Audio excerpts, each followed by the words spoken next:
విద్యాధనం. విద్యాకీర్తి ఒక్కటే ఎన్నటికీ చెరిగిపోదు కనుక విద్యాదీపం నిరంతరం కాంతులు వెదజల్లాలి. తల్లిదండ్రులు పిల్లలకిచ్చే అత్యంత విలువైన సంపద ఏమిటి అంటే విద్య ఒక్కటే. విద్యాధనం మహాధనం. విద్యాదానము మహాదానం. అంటే విద్యాధనము మన పూర్వీకులు పేర్కొన్న అష్టైశ్వర్యాలలో విద్య ఒక్కటే శాశ్వతమైనది. మిగతా ఏంటంటే పదవి, ధనము, జీవిత భాగస్వామి, సంతానము, వినయము, ధైర్యము, స్థైర్యము ఏమీ స్థిరమైనవి, శాశ్వతమైనవి కావు. ఈ పెన్నులు చూసారా? వీటితోటే కదండి మనకి జీవితాంతం పని ఉంటుంది, రాయాలన్నా చదవాలన్నా. విద్యార్థులు అమృతతత్వం పొందడానికి విద్య ఒకటే మార్గం. నిజమే కదండి. మానవాళికి జీవితాన్ని ప్రసాదించే విద్య పూజనీయమైనది, దైవ సమానమైనదని విష్ణు పురాణము చెబుతుంది. సరస్వతీమాతను ప్రణవదేవి సరస్వతి అని విద్యా దేవతను కీర్తించింది ఋగ్వేదము. ఆ వాగ్దేవి ఆవిర్భవించిన రోజు మాఘశుక్ల పంచమి. ఈరోజు చిన్నారులతో అక్షరాభ్యాసం చేయిస్తారు, తప్పనిసరిగా చేయిస్తారండి, అది మన సాంప్రదాయం. విద్య గురించి భర్తృహరి తన సుభాషిత త్రిశతిలో విద్య ప్రాధాన్యాన్ని చక్కగా వివరించారు. విద్య దొంగలించడానికి వీలు కాని ధనం. ముఖానికి ఒక వర్చస్సునిస్తుంది, కీర్తిని సుఖాలను ప్రసాదిస్తుంది, గురువుగా బంధువుగా నిరంతరము వెన్నంటే ఉంటుంది. ఎంతగా దానం చేస్తే అంతగా పెరిగే సంపద విద్య ఒక్కటేనని భర్తృహరి ఉపదేశించారు.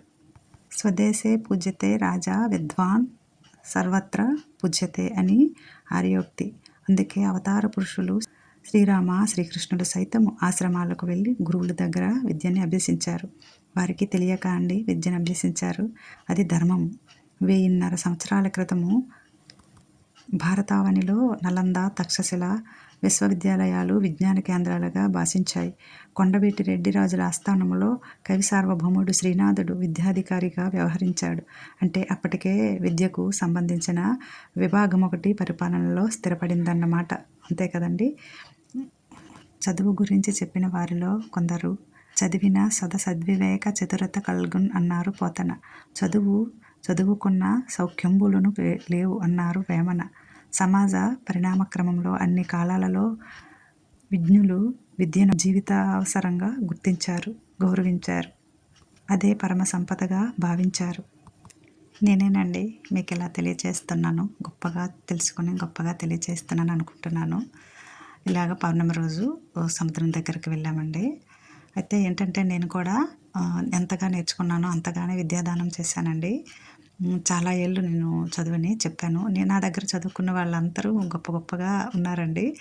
నేను నమ్ముతాను. నాకు అలాంటి కటాక్షాన్ని ఇచ్చింది సరస్వతీమాత. అందుకే ఎంత దీనిగా నేను చెప్పగలుగుతున్నాను అనుకుంటున్నాను. విద్య అనేది సకలార్థ ప్రదాయని అండి.